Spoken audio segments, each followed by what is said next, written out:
Well, joining me for stepping up today is somebody who really has stepped up. In fact, I'm beginning to wonder, looking at his latest book, The Madness of Crowds, I'm beginning to wonder whether he's an even bigger controversialist than I am. So I'm in conversation today with the one and only Douglas Murray.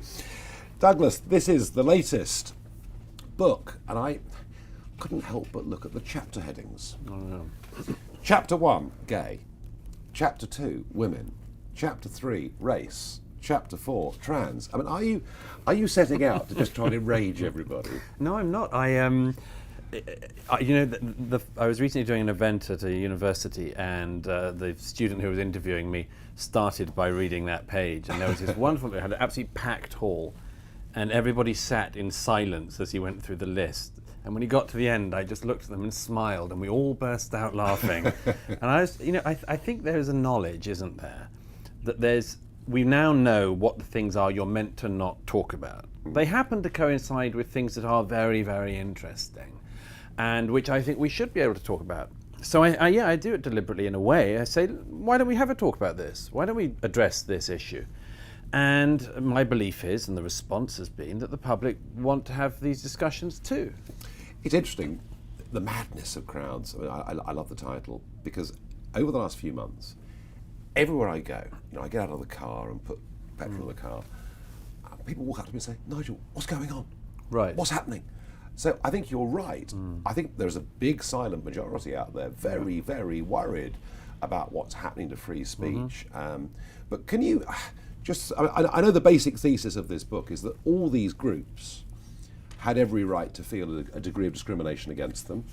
They fought for equal rights in a number of ways and pretty much achieved them.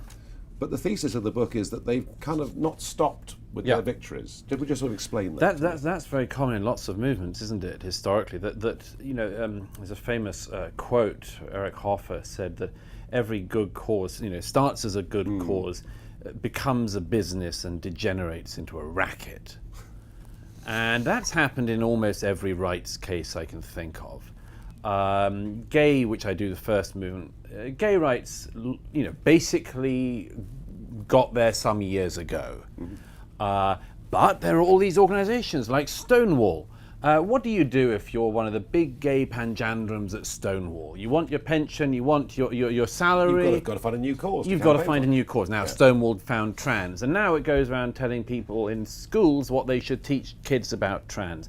And, of course, at this stage, having won, they've never been richer, they've never been more mainstream, they get in all the corporate donations, and then, before you know it, you get the situation we've got where corporations invite Stonewall in to give them a mark, like whether they're good boys or not. So this is ridiculous. This has nothing to do with the original aim of the gay rights movement, which was just to get to equality and stop. These people find it really hard to stop. And I mean, J.K. Rowling, who hardly is a political controversialist, and yet has sort of faced quite a degree of hatred over this. The same thing. All of these things are interconnected. I say in the chapter, gay is a minority issue. Relations between men and women is a majority issue, certainly used to be. And relations between men and women cannot be as divisive as they've been made in recent years. I say there, though, you see, what we've got this problem with is what happens when the feminists have won. Feminists throughout the 20th century say we want to have equality with men. They get to equality, and then you get this weird overreach because you've got all these professional feminists. You have people who want a cause. You have people who are in the habit of standing at barricades, and they don't have anywhere else to go. But in the case of Black Lives Matters, you know America pretty well, as I do. I would say that it's a reasonable assumption to think that we have perhaps been a fairer country in terms of race than parts of the USA. I mean, what I'm saying is, look, I can't stand the tearing down of statues, mob rule.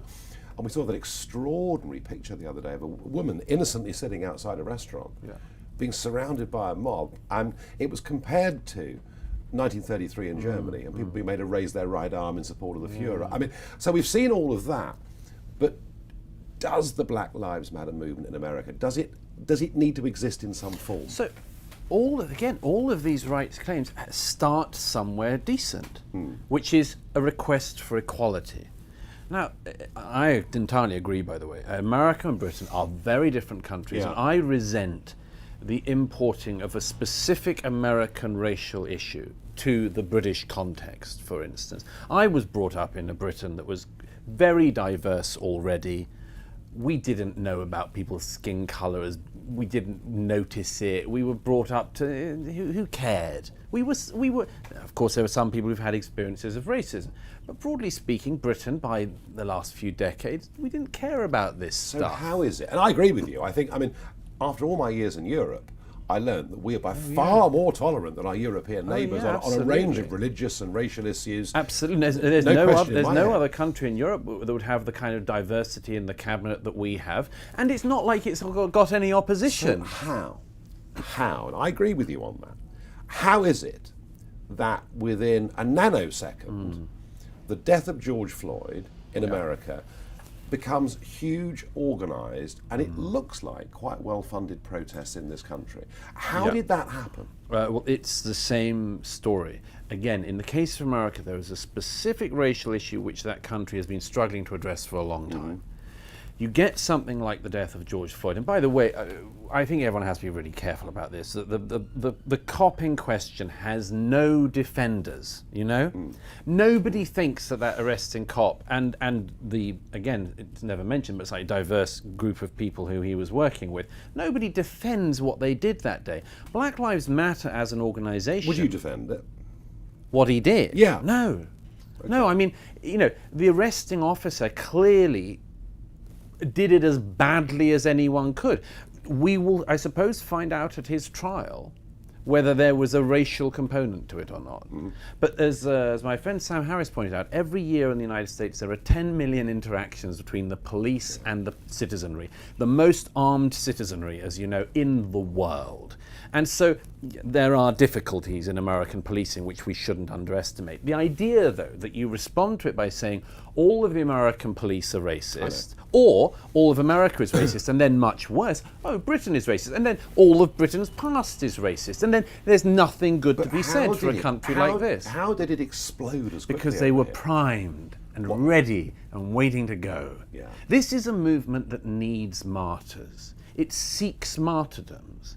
It has given us already false martyrdoms. We had the shooting in Ferguson, Missouri in 2014. This is one of the main things that starts the Black Lives Matter movement. It's claimed that the man who was shot had his hands in the air and said, "Hands up, don't shoot." This is what Black Lives Matter protesters used to say. At the subsequent trial, it turned out, and even BLM ended up basically admitting it, they didn't admit it, they just dropped it, that the man in question didn't have his hands in the air. He was lunging for the arresting officer's gun when he was shot. And that is the sort of thing that gets you shot in American policing. They were looking for martyrs. And they were ready and organised in the UK as well. Yes, and the crucial thing is, we have allowed in Britain, as in America, but in Britain, as we say, with much less cause, we have allowed a movement to be gestating away that has in its sights everything in our history.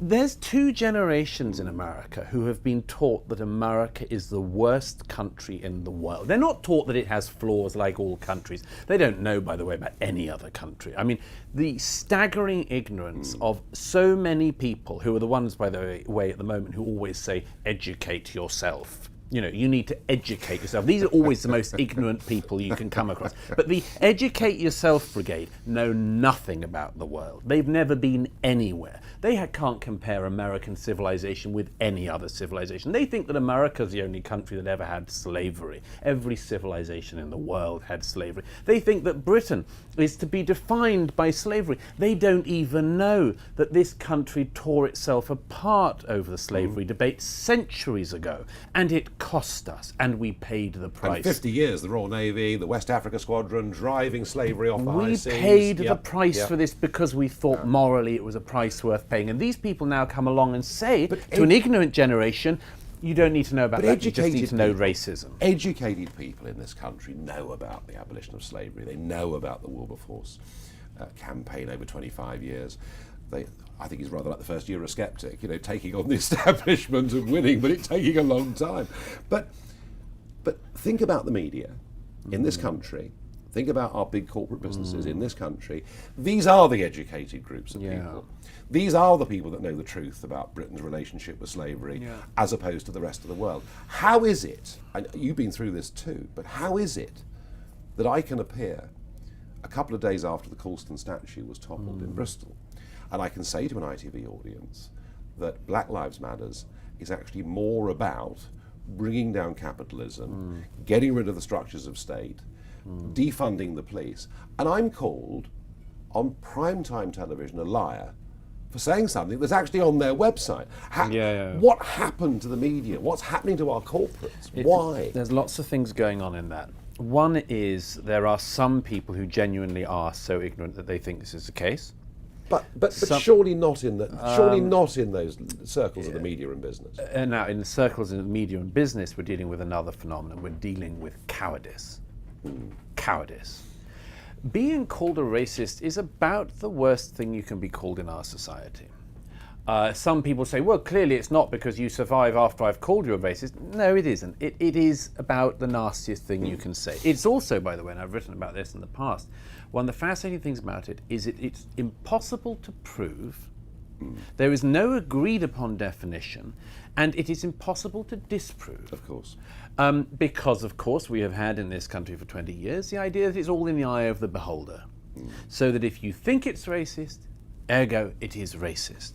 This is an incredibly damaging thing for a society. Now, this is where Black Lives Matter and other such movements do very well. They mop up very happily and nicely in this terrain because they say anybody who opposes us and everything we're smuggling in behind our first demand must be a racist. Now, it is high time that more people in corporate life, more people in government life and elsewhere said, no, we know what you're doing. There are so many examples, by the way, of this happening in the past. Do you remember peace studies?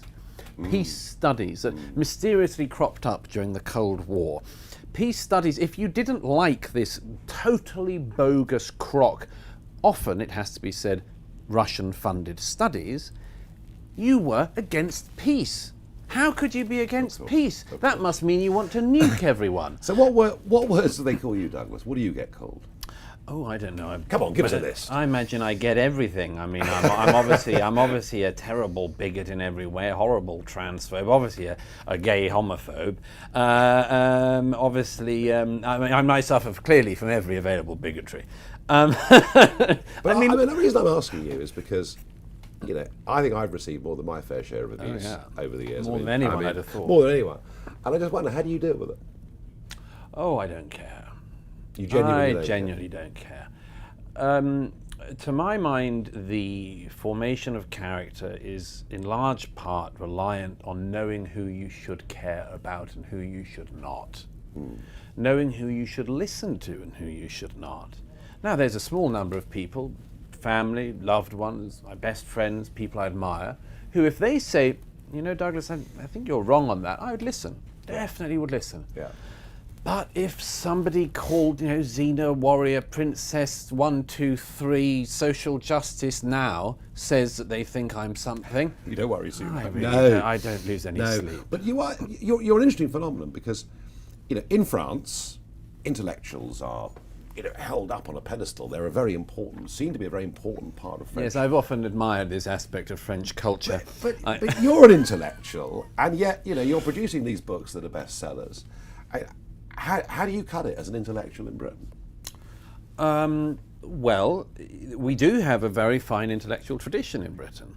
But it's not respected. I wouldn't say it's not respected. There is an enormous oddity about this country, which I think I could sum up as follows. The British are traditionally suspicious of ideas. And those of us who are right of centre or conservative thinkers have here a great conundrum. The British suspicion of ideas because we muddle through. Yes. The British suspicion of ideas, to a great extent, is itself a good idea. My late friend Roger Scruton was very eloquent on this point, because the innate instinct of somebody to be, for instance, concerned about ideas is in part a concern about utopians. You see, the continent has, in history, repeatedly fallen prey to utopian ideas, and the British people haven't historically liked that, and that is an enormous advantage. But of course, if you're interested in ideas yourself, then you have this conundrum. I would put it like this: the suspicion of grand ideas is a good suspicion to have, because when people come at you with an idea that they know better than you how you should live your life, you should run 1,000,000 miles. Yes. But Yes. sometimes, I think I agree with that. sometimes you live in an era replete with terrible ideas, and it is not enough to say, I will just ignore them, because you're living among them. They surround you. They're in the air you breathe. And They're that's what why- your and that's children why are being you're- given at That's school. why you're challenging them. Yes, They- I think it is Yeah. vital that the British public realise that their children are being given ideas that are rotten. Now, this is where I want to go next with this conversation, because I've been reading what you've been saying about universities. And I remember when Blair said 20 years ago that we'd send 50% to university, and I sort of slightly wondered, is this a way of producing lots and lots of new young Labour voters? Little did he know how successful he would be. Yeah. I'm not an intellectual. I think I'm more of a business pragmatist. But I can see that from the age of, 13, 14, right through school, university, we need to teach people critical thinking. Here's a problem, here are two solutions, you make your mind up which of these you agree with. And I think what we're now doing, and you've studied this more than me, but I think what we're doing is we're saying to people, here's a problem, here are two solutions. One is virtuous and good and one is evil. And we're not teaching, is that at the root of what's wrong with our universities? How bad is it in your view? My view is that every age has a religious instinct. All people have a religious instinct. In our own age, the religious instinct has been subsumed into a cultural religious instinct. People are being indoctrinated into a cult-like religion. They are being told what good behavior is and what bad behavior is, what a good person would be and what a terrible person looks like. And this is in terms of attitude, These are attitudes. not behaviours. No, this is what's more, of course, this is all part of the racket. What signals should you give off to demonstrate that you're in the good group? Yes. And what's more, what if you are in the group, say for instance you have the horrible tendency to have been a white male, for instance. What can you do to demonstrate you're not one of the evil group? Oh, well now, like the most hucksterish religion, you can demonstrate that you're a good person by showing solidarity with the latest crock cause. You can show that you're an ally of anything that you're meant to ally with today. You can say how shamed you feel. These all religious instincts. You can even pay your tithes. If you're a corporation, by the way, never mind the universities, you know that this mob might come for you. Cheapest way you can get out of it. Oh dear, we seem to be a bank that has a reputation for employing lots of men, for instance. Well, why don't we just pay our tithes to Black Lives Matter and get over it? Paying the Danegeld is what Paying the Danegeld. Danegeld. So this is what's happened. We've got a new morality, a new religion that has come in this country. I've tried to identify it for years, and this is the clearest example of it. So, the real question, it's one thing to stand up and try and raise issues, and you've done a huge amount on this. I myself, in a more modest way, try to raise the issue of what was happening across the English Channel earlier this year. And I know you wrote about this with sort of the death of Europe a few years ago, talking about the Mediterranean and what was happening there. So I, like you, I think I'm quite good at raising issues, getting people thinking and talking about things.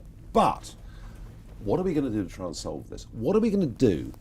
To begin with, what are we going to do to get our universities back to where they need to be? I'm a great believer in truth. I honestly believe that truth has an extraordinary ability to cut through. In the end. In the end. God knows it's unpleasant in the interim period. But let me give you an example. I've just been writing about a book by a very distinguished neuroscientist from Canada called Dr. Deborah So. She's just written a book called The End of Gender. And she just lays out, she's a liberal thinker. She just lays out, you can't keep pretending that sex doesn't exist. You just can't. And this is what you're going to do. Now, the people who've been wading through that argument have had a tough time. But it's the same as you know on every argument. The argument I said in The Strange Death of Europe over the migration question was, we haven't asked the big question. What is the big question in migration? I would say it's this, the following conundrum. We would like to be kind and welcoming to people in the world who have just the worst luck, living in war zones, horrible situations in terrible countries that have been run down by despotic leaders. We'd like to be generous to them. Can we take them all in? No. So what do we do? I have tried for years to persuade people to think about that. But so what we have, and I do this all the time with my, as it were, left-wing liberal friends and interlocutors on this, is to say, you know that's the conundrum. You know it's that. You know we can't take in everyone in the world who lives in worse situations than us. What do? All they can do is to dodge that question. They've dodged it for years. All they can do is dodge it and say anyone who doesn't agree with them today is racist. What they're doing is unsustainable. What they're arguing is unsustainable. And I find on each of these issues, as with the migration one, that's why I'm confident about it. So if we win the intellectual argument, does political action then necessarily follow? No, you can win an intellectual argument and lose politically. Maybe we are in a part. Do we have a Conservative Party? Well, that's another version of it. You win politically and lose intellectually. That's the flip side. That's the one I think that we are at least in part in the UK. We have a Conservative government with an 80-seat majority, and yet every day there is an example of something which no Conservative could possibly agree to. When our government was missing in action, when I wouldn't just say statues, our holy places as a nation were being assailed. When the cenotaph was daily being defaced, and we saw a video of Black Lives Matter protesters saying to that extraordinary young group of volunteers, young men and women who turned out to be from the Household Cavalry, who on their own time came to clean that. Somebody said from Black Lives Matter, you care about your precious monuments. That was when we should say yes. Yes, we care about our precious monuments. They're not precious little monuments. These are our holiest places, and we make no apology for it. Now, nobody from government said that. I know. Nobody. I know. And yet Middle England is saying it. I sense it, I feel it, and I think the BBC have overstepped the mark completely on the words of Land of Hope and Glory and Rule Britannia. I cannot understand what the BBC is thinking on this. They give the impression of a guiltiness that makes me very suspicious. What had the BBC to do with the killing of George Floyd? Why do they present it as if they were in some way complicit? They run a video the other day saying, we've always tried to do our best, we know we need to do more. What are you hiding? What's the problem with you people? Why do you think that because of a Minnesotan policeman's actions, we're not allowed to sing Rule Britannia? You think we can't cope with a few verses of song? You think we're going to invade France if we sing Rule Britannia? You think we're going to start lynching people if we sing Land of Hope and Joy? Perhaps they do. I don't know. I mean, let's go to North London to find out. I don't know. I think this is very revealing. These people do not trust themselves, so they don't trust us. But we do trust ourselves. We know that the British people are a decent people and that we can cope with songs. This is almost, isn't it, the Remain-Leave divide? Because I've noticed on many of these debates about how disgusting British history is and how we should all be ashamed of it, quite a lot of Remainers seem to be leading those arguments. I really have noticed that. Yes. I mean, it's fundamentally whether you believe in the country or not, and if you believe in the country, you accept it may have had past failings. Yes, one of the things I'm trying to do at the moment on this is to encourage people to all these people say they want us to understand our past better. I say, yes, sure, everybody can understand the past better, but that has to be a rounded and proper understanding of the past. And here's the problem. We are facing, on that issue as on so many others, critics who do not have our best interests at heart. It comes back to what we said about who you would listen to as a person. I listen to my friends and my family and my loved ones because I know they desire me well. They want me to do well. They want me to do the best I can. I don't listen to somebody who has the worst possible hopes about me because I know they don't want me to do well. Well, it's the same as a nation. I will listen endlessly to people who recognise the generosity and greatness of Britain across the centuries when they say, there is this thing you could do better at, or this element of your history you should understand better. I can listen to that forever. What I am now unwilling to listen to is people who think there was nothing good about this country. Never was anything good. Just as there are people who think there was nothing good about America. Better had Columbus never sailed off. Don't listen to these people. They don't wish to improve you, they wish to end you. In 5 years' time, if I sat back here with you, would we have reversed this current madness that is sweeping the Western world? I'm actually confident that we can. But I tell you what, that's a pretty good note to end on. Be confident, big ideas, and I tell you what, if you've got a really woke friend, you want to upset them. What a great present. Thank you. Thank you.